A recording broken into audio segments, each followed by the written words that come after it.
What is up, everyone? Welcome back to another video today, and in this video we are doing the 82nd installment of Retro Reviews. Today we're going to be reviewing my Gemini Jets 1:400 scale National Airlines Boeing 727-200. This is a model that I haven't shown on my YouTube channel for quite a long time, since I got it just over 2.5 years ago now. A little under that still, actually, but I was planning on starting up another retro airport project, but that never came to fruition, so I will have to revisit that sometime in the long term. But for now, this certainly boasts as a nice retro model just for the sake of variety in the collection, since predominantly I collect a lot of the same retro airlines like North Central, Ozark, and Western, and then obviously the main carriers I have quite a strong presence of in the retro department, plus the defunct ones that were around like Eastern and TWA, so having a national mixed in there is certainly nice to have. And I'd love to add more national aircraft like the 747 and DC-10 that they had, because they had quite a couple of them, especially with the DC-10s. I don't think they didn't have too many 74s. I think they probably only had a couple when they flew those.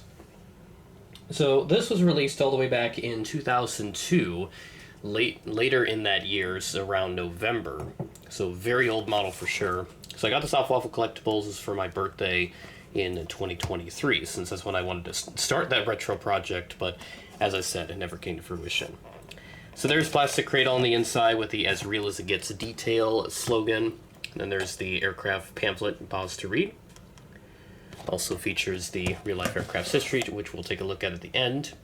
Right side of the box, Gemini Jets logo, image of the model, national logo, Boeing 727-200. Item number is GJNAL 294. Top of the box with the adult collectible model warning. And then the right side, which features Waffle's database sticker. And then the back here, which has the 2002 copyright, as would be the case.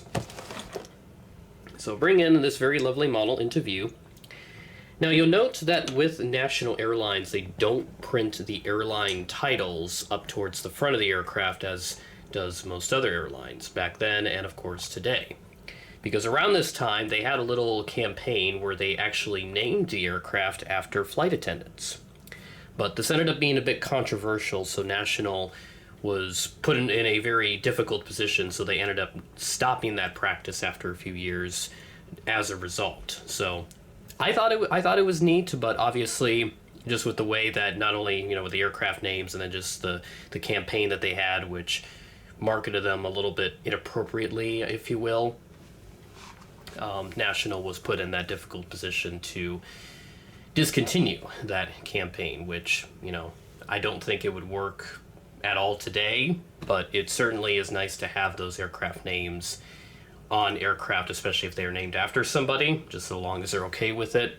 I think they were all right with it, but obviously it did not work out in the long run. But this aircraft does depict one of those aircraft names, so we'll go ahead and take a look. Starting off at the front, we've got the nose cone, cockpit windows, last two letters of the fleet code right under there. Pretty bare bones aircraft for a 2002 release. There's the L1 door, and then the aircraft name. In this case, it is Elaine. And there's the nose gear door along with the nose gear, just the standard static gear for the time.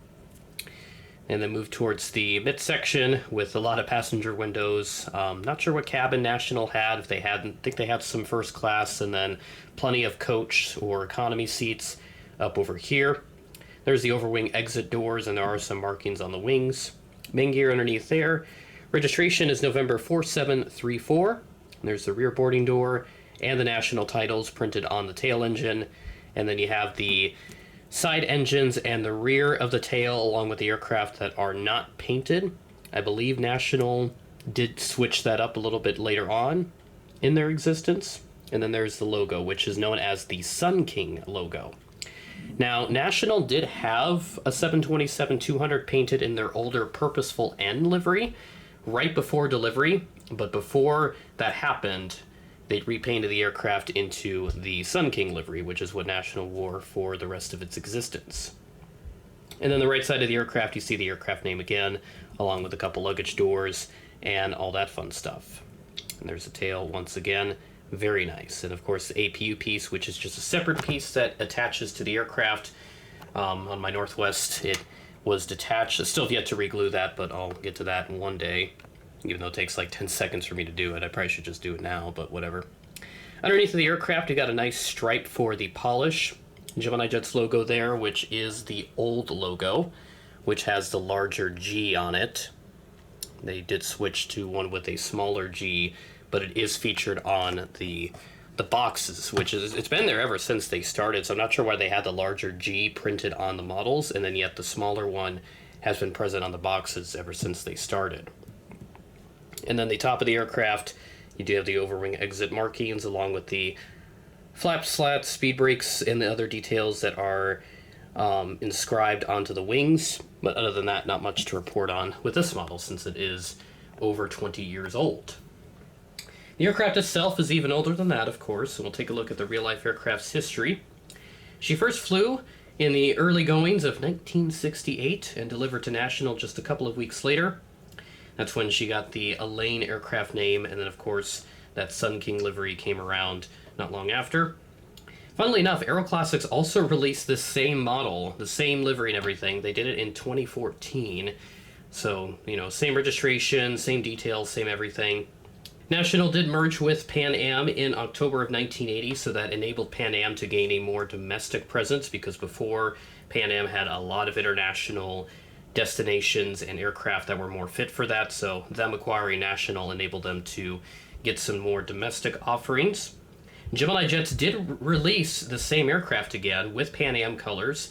She was named Clipper Charmer with them, and Gemini released that model in January of 2013, so just around a year before Aeroclassics did the aircraft with National colors on it. And then Gemini also released it in 1 of 200 with National colors in June of 2010, and then In-Flight 200 also released it in October of 2009. And that aircraft, it does not depict the Elaine aircraft name by that point, so this was after they had to remove the aircraft names due to the controversy surrounding the campaign that they had with the aircraft names after flight attendants. And then Gemini 200, September 2012, they also released Clipper Charmer as well. So kind of a fascinating history with this aircraft in scale model form. It's also been done in 1 to 500 a couple times, and also 1 to 150 scale a couple times. So plenty of representation for this aircraft. Not sure why that one was so popular in scale model form. This aircraft did have an incident with Pan Am in February of 1982. She had an engine failure while taking off from Miami bound for Orlando. Aircraft was repaired, returned to service, and then withdrawn from use sometime around Pan Am's ceasing operations in 1991, and then scrapped sometime after 1994. So that's it for this episode of Retro Reviews. Taking a little break from the airliner's 2025 models just for this week and also next week, and then after next week's Retro Review, we'll be back to some Airliners International snags from this past convention, but you can check out the Massa unboxing to see what potential subjects may be reviewed on this series. With that being said, thanks for watching, and I will catch you in the next video.